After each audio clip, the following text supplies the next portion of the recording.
우리는 지난 주일에 우리 안에 가짜 하나님 죽이기 그 첫 번째 설교를 나누었습니다. 우리가 하나님 생각한다는 거죠. 하나님은 이런 분이다. 그런데 그 하나님에 대한 이미지가 개념이 왜곡되어 있으면 우리는 하나님을 열심히 믿고 따른다고 하면서 사실은 하나님이 아닌 우상을 믿고 따르게 된다. 근데 그 우상은 내가 만든 우상이니까. 결국은 하나님을 열심히 믿고 따른다고 하면서 내가 하나님이 되는 사람들, 적어도 그런 방향성 위에 있는 그리스도인들 많다는 겁니다. 세계적으로 많다는 거죠. 왜냐하면 이 설교 시리즈의 기본이 되는 책을 쓴 분이 스페인 신학자니까 세계적으로 그런 그리스도인들이 많다는 겁니다. 그런 종교는 개개인의 마음과 삶을 망가뜨릴 뿐 아니라 세상을 망가뜨리기 때문에 우리는 우리 안에 있는 잘못된 하나님의 이미지, 하나님에 대한 잘못된 개념들을 치유받아야 한다. 그것이 이번 설교 시리즈의 주제죠. 그래서 지난 주일에 우리는 공포의 하나님에서 사랑의 하나님, 무엇을 우리가 배웠습니까? 공포의 목회, 겁주는 목회, 겁주시는 하나님. 너무 그 하나님의 이미지에만 붙들려 있으면 우리는 결코 하나님이 사랑이시다라는 실제를 깨닫지 못한다. 머리로는 하나님은 사랑이시다 고백하지만 실제 모든 행동의 동기는 두려움이기 쉽다. 그리고 그것은 하나님의 길이 아니다. 그것이 지난 주일에 우리가 나눈 주제였습니다. 오늘은 간섭의 하나님에서 의지의 하나님으로라는 주제를 살펴보려고 하는데요.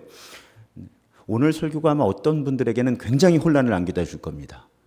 머리가 복잡해지시거든 그게 정상이다 이렇게 생각하시면 됩니다. 오늘은 오늘 설교를 딱 듣고 나서 내가 정리가 완벽하게 되었다. 그러면 오히려 의심해 보셔야 합니다. 내가 잘못 이해하고 있는 것이 아닐까? 그렇게 단순한 문제가 아니에요. 굉장히 다층적인 개념들을 다루는 설교라서 그래서 이게 도대체 뭐라는 건가 하시기 쉬운데 이제 그런 재료들을 우리가 계속 공급을 받으셔야 하나님이라고 하는 큰 그림을 그려 가실 수가 있는 거예요.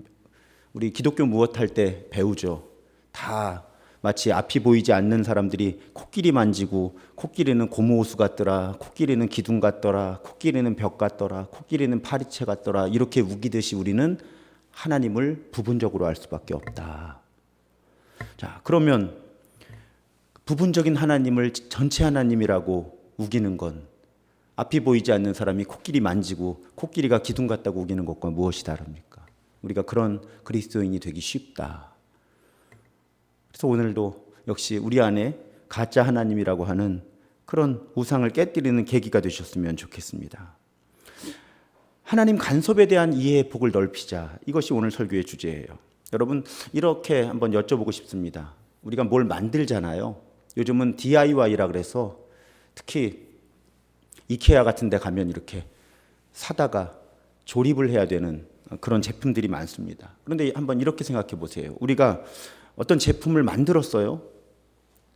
자꾸 신경을 쓰고 손이 가고 살필 수밖에 없게 만드는 게 잘 만드는 겁니까? 아니면 딱 만들어 놓으면 그다지 신경을 쓰지 않아도 잘 작동하게 만드는 게 잘 만드는 겁니까? 역시 이번에도 문제가 문제 같지 않거나.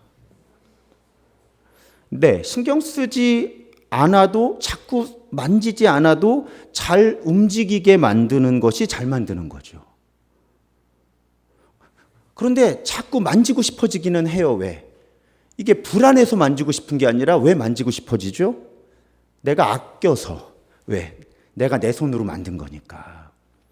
내가 아껴서 자꾸 손이 가는 거지 제대로 작동하지 않아서 불안해서 만지게 되는 건 아니라는 거예요. 여러분, 우리 하나님께서 창조주이심을 한번 생각해 보세요. 우리 하나님이 창조하시고 통치하시는 절대적인 신이다라고 생각해 보세요. 여러분 창세기에 보면 우리 하나님께서 세상을 창조하실 때 어떤 수준으로 창조하셨다고요? 하나님 보시기에도 좋았다는 거예요. 여러분 하나님 눈높이에서도 좋았다는 거예요. 그러면 여러분 그 세상은요 조마조마하게 만드신 세상이 아니라는 거예요. 불안정하게 움직이는 세상이 아니라는 거예요. 놔둬도 잘 움직이는 세상을 사실은 하나님 만드신 거예요. 타락해서 망가져서 문제인 거지, 본래 하나님께서 만드신 세상은 하나님이 막 정신없이 이건 이렇게 만지고 저건 저렇게 만지고 이렇게 해야 움직이는 세상이 아니라, 아니 우리가 뭘 만들어도 잘 움직이는데 하나님이 하나님 보시기에도 좋은 수준으로 만들었으니 이 세상이 얼마나 조화와 평화와 균형을 이룬 세상이었겠느냐 하는 질문이에요. 그래서 우리 하나님께서는 제대로 작동하지 않아서 불안해서 자꾸 이것저것 간섭하실 만한, 그렇게 통제를 하셔야만 하는 그런 세상을 창조하시지 않았다. 하나님께서는 하나님 자신을 이 세상의 모든 창조 세계에 이렇게 스며들게 하신 거예요. 이건 로마서의 증언이잖아요. 하나님의 그 신성, 그 거룩한 속성이 하나님께서 창조하신 모든 것 안에 스며들어 있어서 사람이 누구나 이 창조 세계를 보면 하나님을 알 만큼 하나님의 속성이 하나님께서 창조하신 모든 것 안에 스며들어 있다. 이거 우리 향심기도 배우신 분들은 범죄실론이라고 배웠어요. 그러니까 하나님의 속성이 다 스며들어 있어요. 그래서 하나님이 꼼꼼하게 개입하시지만 꼼꼼하게 개입하시지 않는 역설이 존재하는 거예요. 하나님의 속성이 다 스며들어 있어서 알아서 잘 움직이는 세상. 개입한다고 치면 100% 개입하는데 개입 안 한다고 치면 0% 개입해도 잘 움직이는 세상을 우리 하나님이 만드셨다. 저는 그렇게 믿습니다. 그런데 하나님은 계속 만져주시는 거예요. 왜? 불안해서가 아니라 사랑하셔서. 본인의 작품이거든요. 그러니까 하나님의 개입은 불안해서 개입하시는 게 아니죠. 사랑해서 개입하시는 거예요. 그리고 우리 수준 높은 교회여서 하나님의 창조가 3가지 단계로 성경에 기록되어 있다. 이것도 배웠어요. 태초의 창조, 계속되어지는 창조, 마지막 이루어지는 새로운 창조. 그래서 하나님은 하나님께서 창조하신 세상, 우리 인간들을 포함한 모든 창조 세계를 어쩌면이 아니죠, 사실은. 온 우주를 계속해서 더 아름답게 창조해 가시느라고 개입하시는 거죠. 이 세상이 본래 창조하실 때부터 문제가 많아서 개입하시는 건 아니라는 거예요. 세상을 망친 건 누구다? 우리다. 우리다. 여러분, 제가 가끔 그런 역설을 말씀드리죠. 하나님은 완전한 인간을 만드시기 위해서 불완전한 인간을 만드셨다. 이게 또 무슨 소린가? 하나님은 완전한 사람을 만드셔야 돼요. 그러면 어떤 사람이어야 되죠? 자유의지를 가지고 선택할 수 있는 사람을 만드셔야 완전한 사람이죠. 여러분, 하나님이 사람을 만드셨는데 다 로봇이야. 그럼 그건 완전한 창조가 아니잖아요. 어떻게 로봇을 만들어 놓고 완전한 창조라고 할 수 있어요? 제가 이 부분 또 강의할 때 그렇게 말씀드리잖아요. 만약에 제가 로봇 하나를 구입을 해서, 만들 실력은 없고 구입을 해서 정삼위 목사님은 훌륭한 설교자입니다. 정삼위 목사님은 훌륭한 설교자입니다. 제가 프로그램을 해놓고 아침마다 제가 일어나면 그 로봇가 정삼위 목사님은 훌륭한 설교자입니다. 정삼위 목사님은 훌륭한 설교자입니다. 정삼위 목사님을 사랑합니다. 제가 그렇게 프로그램 해놓으면 그 소리를 듣고 제가 그렇지, 내가 훌륭한 설교자지, 그렇지, 제가 나를 사랑한대, 그럼 제가 참 문제가 많은 사람이겠죠. 그러니까 우리 하나님은 완전한 인간을 창조하시려니까 죄 지을 가능성이 있는 인간을 만드실 수밖에 없었던 거예요. 그래야 죄를 극복하는 게 의미가 있죠. 죄를 지을 가능성이 없는 인간을 만들어주시는 게 어떻게 완전한 창조예요. 이걸 이해하실 수 있으면 성경을 보실 수 있는 능력이 생기는 거예요. 이제 이해가 되시면 끄덕끄덕. 유튜브로 보시는 분들은 제가 어쩔 수 없지만, 그러니까 우리 하나님은 완전한 창조를 위해서 죄 지을 가능성이 있는, 선택을 할 수 있는, 그래서 아담과 하와는 선택을 한 거죠. 하나님 말 안 듣기로. 하나님 모르셨겠어요? 아시는데 그래도 완전한 인간을 창조하시려면 선택할 수 있는 능력을 주셔야 되니까 우리 사람을 선택할 수 있는 존재로 만들어 주신 거죠. 그리고 사람에게 그 선택권을 가지고 자기 삶에 대해 결정해 가도록 위임해 주신 거예요. 자기 삶에 대해 선택해 가도록 위임해 주셨을 뿐만 아니라 이 세상 하나님 창조하신 모든 세계를 잘 돌보라는 사명까지 주신 거죠. 그러면 거기까지 하나님 하셨으면 본래 어떤 일이 일어나야 돼요? 하나님은 사실은 개입하시지 않아도 하나님이 만드신 세상에 하나님의 창조 원리가, 하나님의 거룩한 속성이 다 스며들어 있고, 게다가 사람이란 존재를 하나님의 형상으로 만드셔서 책임감 있게 모든 창조 세계를 돌보라고 하셨으면 하나님은 개입하실 필요가 별로 없죠. 우리만 잘하면 되는 거였죠, 사실은. 그 원리가 이해가 되세요? 하나님은 그런 세상을 창조하신 거예요. 그래서 여러분, 우리가 하나님의 개입하심에 대해 오해하기가 쉬운 거예요. 일단 근본적으로요, 하나님께서 만드신 세상은 조마조마하게 하나님이 막 이거 하나 저거 하나 신경 쓰시는 세상이 아니라는 거죠. 근데 여러분, 하나님이 세상에 개입하신다는, 아주 세세한 것까지 개입하신다는 근거로 사용되는 본문이 오늘 본문이에요. 오늘 본문에 보면 29절에 참새 2마리가 한 아사리온에 팔리지 않느냐. 그러나 너희 아버지께서 허락하지 아니하시면 그 하나도 땅에 떨어지지 아니하리라. 여기서 아사리온이 작은 동전의 명칭이죠. 그러니까 2마리의 한 아사리온이란 얘기는 뭐예요? 참새가 아주 싼 값에 거래됐다는 뜻이죠. 그런데 아주 값싼 참새, 그 보잘것없는 참새 한 마리도 하나님께서 허락하셔야 땅에 떨어지니까 우리 하나님께서는 이 세상의 모든 것, 아주 사소한 것들까지 간섭하시고 통제하신다. 이 본문을 그렇게 해석을 많이 하는 거예요. 사실은 엊그제도 우리 아마 처음 성경이 전래된 곳으로 이렇게 기록된 그 지역을 방문했는데, 하여튼 방문하는 곳마다 이 목사님들의 신학이 저하고 달라서 우리 교인들 좀 헷갈려 하셨어요. 근데 그 목사님 중에 한 분이 오늘 본문을 인용하시면서 참새 한 마리도 하나님께서 허락하시면 떨어지지 않으니까 지금 여기에 이런 사건이 일어나는 것이 다 하나님의 섭리라는 거예요. 근데 여러분, 하나님의 섭리임을 고백하는 그 고백은 소중하고 아름다운데 이 본문의 해석에 문제가 있어요.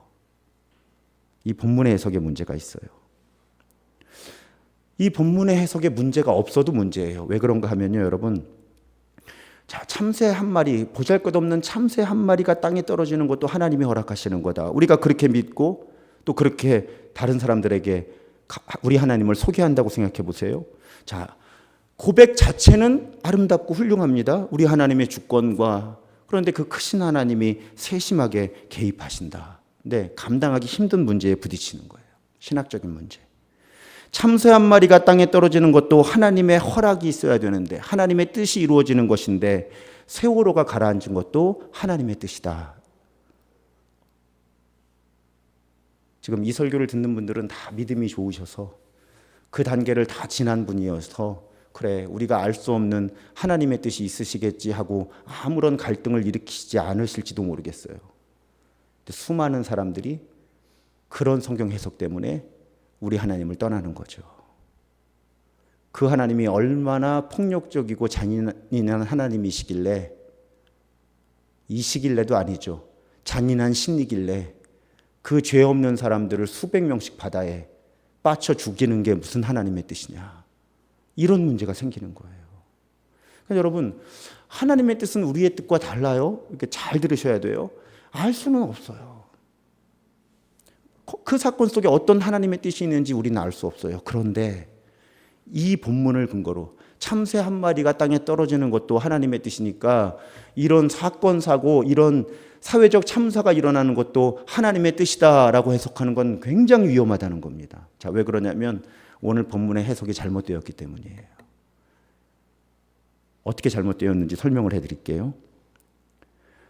하나님의 허락 없이는 참새 한 마리도 땅에 떨어지지 않는다라는 번역은 사실 정확한 번역이 아니에요. 헬러 원문을 찾아보면, 정확하게 원문을 번역하면, 제가 찾아본 자료에 따르면, 물론 원문도 봤어요, 제가.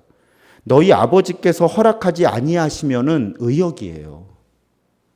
본래 원문을 그대로 해석하면 어떤 번역이 되어야 되냐면 너희 아버지 없이는이에요. 너희 아버지 없이는 참새 한 마리도 땅에 떨어지지 않는다. 원래 이렇게 번역을 해야 원문을 정확하게 그대로 옮기는 거예요. 그런데 성경 번역에도 성경을 번역하는 사람들의 신학이 들어가는 거예요. 그래서 의역을 한다고 하나님 너희 아버지께서 허락하지 아니하시면이라고 의역을 한 거예요. 왜? 이 성경을 번역한 사람의 신학이 그렇게 믿었던 거죠. 이 의미는 참새 한 마리가 땅에 떨어지는 것도 하나님이 허락을 하셔야 떨어진다고 이 번역을 한 사람들이 믿었던 거예요. 그런데 원문 자체는 하나님 없이는 참새 한 마리도 땅에 떨어지지 않는다라고 번역하는 것이 원문을 그대로 번역하는 거라는 거죠. 제 기준에서 보면 이건 의역을 하려고 하다가 오역을 해버린 거예요.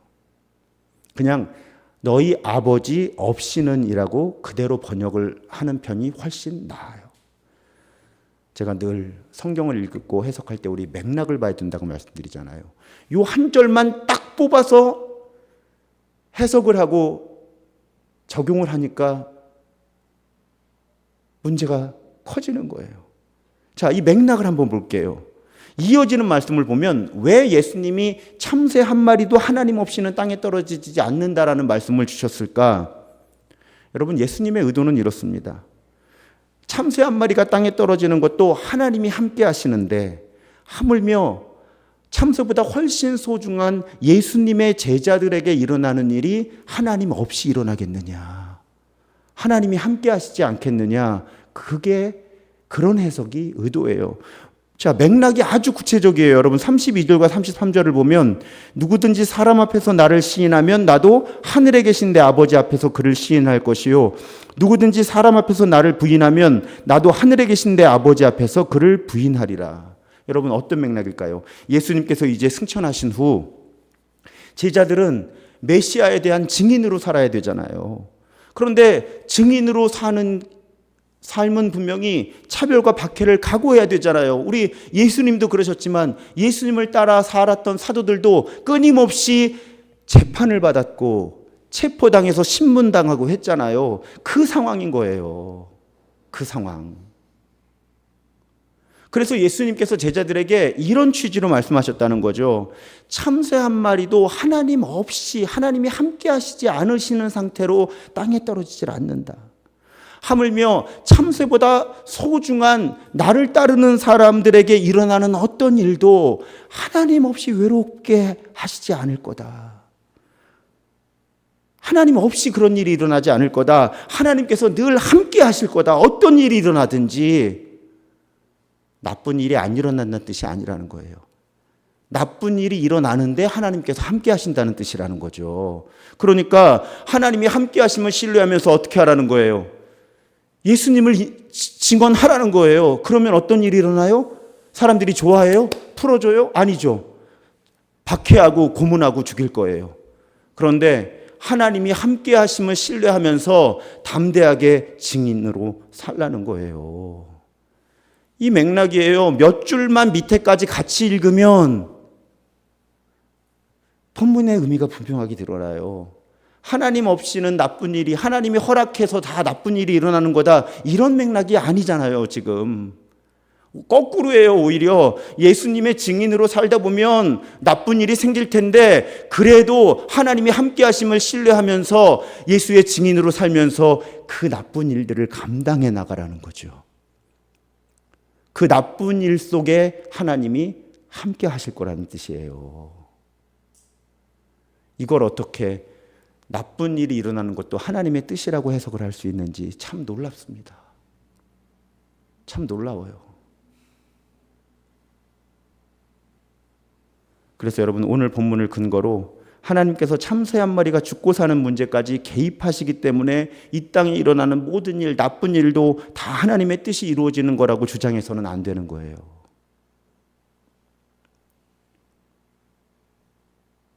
성경에 참 나쁜 일들이 많이 등장해요. 근데 여러분 그 나쁜 일들은 하나님의 뜻이 이루어지는 게 아니라 반대가 많잖아요. 하나님의 뜻을 악이 저항하고 악의 유혹을 받은 사람들이 악한 일을 해서 악한 일이 일어나는 거지 하나님의 뜻이어서 악한 일이 일어나는 게 아니라는 말이에요. 근데 이걸 참새 한 마리가 떨어지는 것도 하나님의 뜻이니까 이 세상 모든 일이 다 하나님의 뜻이다 이래버리니까 우리 자신과 하나님의 관계도 망가지고 이 세상에 하나님을 너무너무 잘못 전하는 거죠. 그러니까 사회적 참사가 일어날 때마다 사람들이 하나님께로부터 등을 돌려요. 심지어는 교회에서 신앙생활 오래 했던 권사 장로님들도 교회를 떠난단 말이죠. 이런 잘못된 성경 해석 때문에. 이 잘못된 해석을 믿음이 좋은 걸로 오해한단 말이죠. 하나님의 주권을 철저하게 고백한다고 우리는 믿음이 좋아서. 아니에요. 성경에 보면 나쁜 일은 악한 영이 일으키는 일이에요. 대부분. 또 악한 영의 유혹을 받은 사람들이 일으키는 일이죠. 하나님이 일으키시는 일이 아니라는 거예요. 우리 이 부분에 대해서 굉장히 잘 분별해야 돼요. 그러니 감당하기 힘든 고통을 당하는 사람들한테 가서 다 뜻이 있겠지라는 말이 나오는 거예요.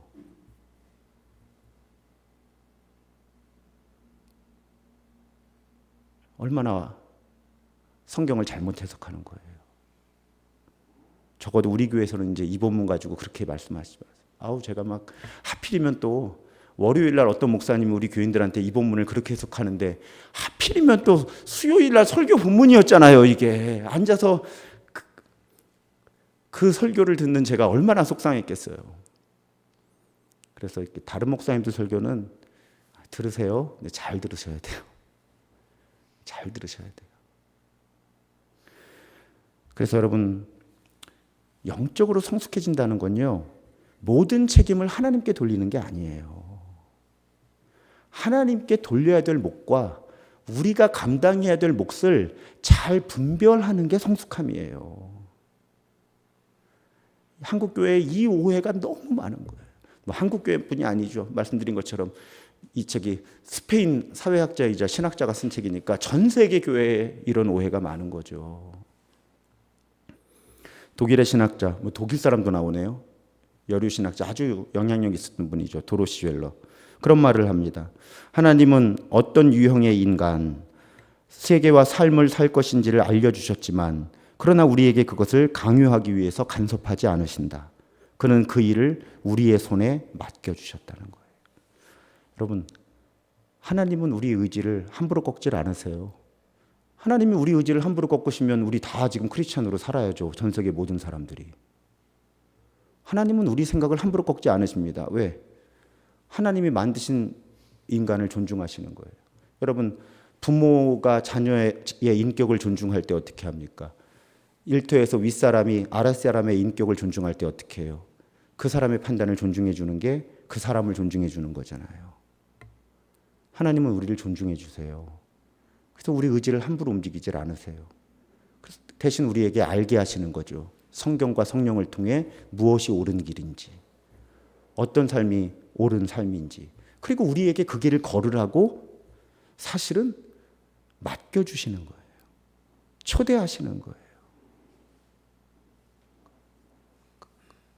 강제로 하지 않으신다는 거죠. 제가 우리 하나님이 그런 분이다라고 믿기 때문에 가급적이면 교인들에게도 강제로 하지 않으려고 애를 쓰는 거예요. 아니, 하나님도 우리 교인들한테 함부로 안 하시는데, 하나님도 우리 교인들을 강제로 움직이지 않으시는데 담임 목사가 뭐라고 교인들을 강제로 움직이게 합니까? 저는 권유할 수 있을 뿐이고 초대할 수 있을 뿐이죠. 우리 하나님도 그러시는데. 여러분, 이거 되게 쉬운 생각이에요. 지금 경험이 없으셔서 그러신 거지. 부모가 자주 간섭해야 되는 자녀가 성숙한 자녀예요? 아니면 부모가 간섭하지 않아도 자기가 알아서 다 잘하는 자녀가 성숙한 자녀예요? 간섭 안 해도 되는 자녀가 성숙한 자녀잖아요. 그럼 여러분, 우리가 성숙한 그리스도인이 되면 하나님이 자주 우리를 간섭하셔야 돼요? 간섭하시지 않아도 알아서 잘해요? 똑같은 거예요. 똑같은 거예요. 근데 우리 거꾸로 배우신 분들이 많아요. 자꾸 하나님께 뭘 물어야 성숙한 그리스도인이라고 잘못 배우신 거예요. 아니, 인간과 인간과의 관계를 잘 생각해 보면 하나님과 인간 사이의 관계가 다 보인다니까요. 사람의 성숙함이라는 게 뭐예요? 알아서 잘하는 거예요. 교인의 성숙함이라는 게 뭐예요? 목사가 콜콜 말하지 않아도 본인이 나와야 되는 예배 자리 나오고, 본인이 드려야 하는 헌금하고, 본인이 드려야 되는 헌신하고, 그게 성숙한 교인이잖아요. 그러면 성숙한 그리스도인이 어떤 사람이에요? 굳이 예수님께 물어보지 않아도 자기가 누구고 어떻게 살아야 되는지를 아는 사람이에요. 이걸 반대로 알고 계신 분들이 많더라고요. 오늘 점심에 짜장면을 먹어야 하나님 뜻입니까? 짬뽕을 먹어야 하나님 뜻입니까? 이것까지 물어봐야 내가 성숙한 그리스도인이라고 오해하는 분들이 계시다는 거예요. 여러분, 자녀가 성숙하면 엄마 아빠한테 안 물어봐요. 왜? 이미 자기 말대로 마음대로 하고 싶은 욕구가 커서 아니라 성숙한 자녀라고 말씀드렸어요. 왜 안 물어봐요? 알아서 안 물어보는 거예요. 이런 상황에 아빠는 어떤 생각을 할 거다, 엄마는 어떤 생각을 할 거다를 아니까 안 물어보는 거죠. 물어볼 필요가 없는 거예요. 여러분, 거꾸로 생각해 보세요. 25살, 30살, 40살 된 자녀가 오늘 뭐 입을까 물어보는 게 성숙하면 아니잖아요. 이건 가끔 물어봐야지.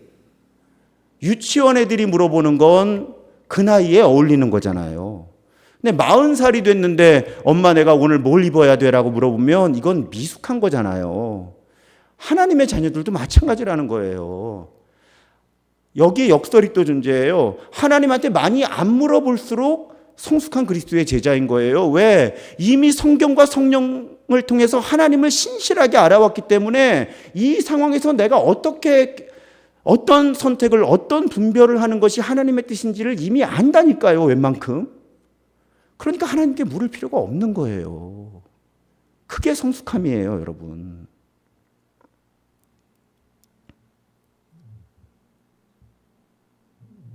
여러분, 오해하지 마세요. 하여튼 오해가 너무 걱정돼. 하나님의 간섭이 필요 없어진다는 것이 하나님이 필요 없어지는 게 아니에요.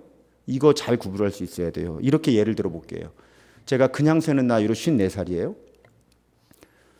제가 나이를 그렇게 먹었더라고요, 벌써. 여기 올 때 40대 후반이었는데. 근데 그래서 저 아버지 어머니한테 제가 뭘 먹고 뭘 해야 되는지 안 여쭤봐요. 목회를 어떻게 해야 되는지도 사실 디테일하게 안 여쭤봅니다. 제 아들을 어떻게 양육해야 되는지도 안 여쭤봐도 돼요. 그런데 저는 아버지를 존경해요. 그리고 그동안 아버지께 배운 삶과 신앙의 원리에 따라 살려고 애를 써요. 아버지의 간섭은 별로 필요 없어요. 별로 여쭤볼 내용도 없어요. 그래도 일주일에 한두 번은 아버지께 전화를 드려서 아버지와의 신뢰와 사랑을 더 깊게 하려고 노력하고요. 아버지라는 존재는 제가 살아가는 데 있어서 아주 든든한 버팀목이에요. 여러분, 우리와 하나님과의 관계도 그런 거예요. 시콜콜이 하나님께 뭘 물어보고 결정을 받고 뭐 하나하나에까지 하나님이 개입하셔서 요건 요렇게 틀어주고 요건 요렇게 틀어주고, 이건 농담인 거 다 알지만 신호등이 바뀌어도 하나님의 은혜,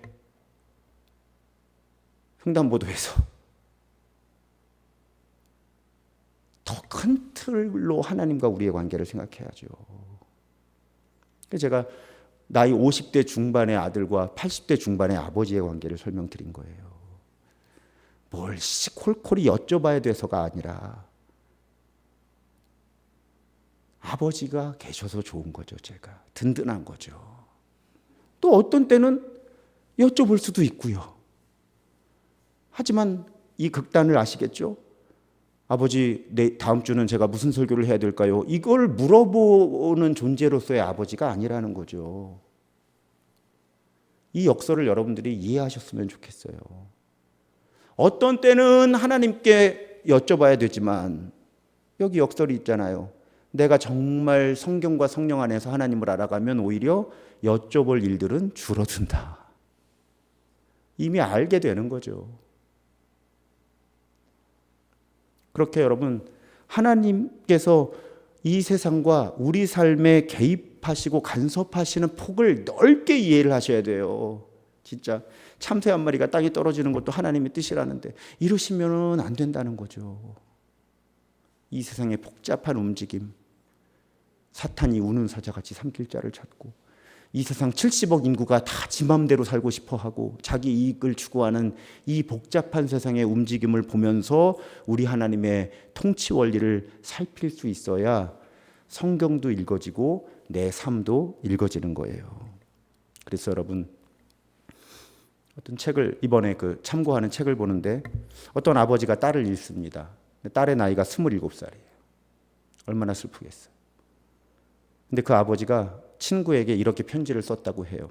그냥 거의 그대로 읽어드릴게요. 친구야, 오늘 나는 하나님이 나와 동행하고 계신다는 사실을 느끼고 있어. 사실 하나님은 나에게 아무런 해결책을 마련해 주시지 않았어. 나의 경건한 친구들이 내 딸의 회복을 위해서 기도하고 예배를 드렸어. 그런데 하나님은 아무것도 하시지 않았어. 아니야. 많은 것을 하셨지. 하나님은 병으로 죽어가고 있는 나의 딸의 옆을 지킬 수 있도록 나에게 힘을 주셨고 고통을 이길 수 있는 능력을 주셨어. 하나님은 항상 나와 함께 계셨지. 하나님은 나를 지켜주셨고 그리고 내 딸이 세상을 떠난 후에도 내가 살아야만 하는 의미를 주셨어. 이 아버지의 고백이 오늘 설교의 맥락에 가장 적절한 예화예요. 이 딸이 27살의 나이에 죽은 것도 하나님의 뜻일까요?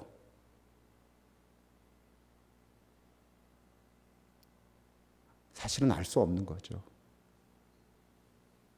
그런데 한 가지 분명하게 알 수 있는 건 참새 한 마리가 땅에 떨어질 때도 함께 하시는 하나님이 그 27살 젊은 청년이 죽어가는 과정과 그 딸과 헤어지는 아버지의 마음과 그 상황 속에 함께 하셨을 거라는 거예요. 우리 거기까지 볼 수 있어야 돼요. 오해하지 마세요. 그 딸이 병으로 죽은 것이 하나님의 뜻이 아니냐 이렇게 주장할 근거도 없는 거예요. 그런데 오늘 본문을 근거로 적어도 참새 한 마리가 땅에 떨어지는 것도 하나님의 뜻이니까 우리 삶에 일어나는 나쁜 일들, 모든 나쁜 일들도 다 하나님의 뜻이다 이렇게 말할 수는 없다는 거죠. 오늘 본문을 근거로 말할 수 있는 건 참새 한 마리가 땅에 떨어질 때도 붙들어 주시는 하나님, 함께해 주시는 하나님이 우리 하나님의 자녀들의 삶 속에 얼마나 항상 깊숙이 함께 하시겠느냐. 그래서 이 아버지처럼 딸을 살려주시지는 않았지만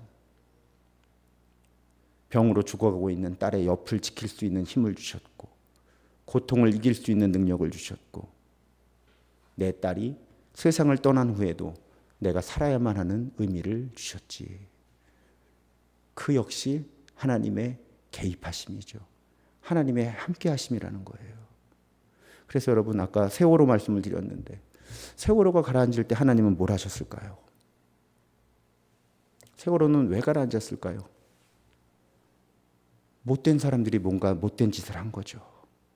해야만 하는 일을 제대로 하지 않은 거잖아요. 또 배가 멀쩡히 가라앉고 있는데 구조를 해야만 하는 사람들이 그 책임을 다하지 못한 거죠. 그래서 세월호에서 사람이 죽은 거예요.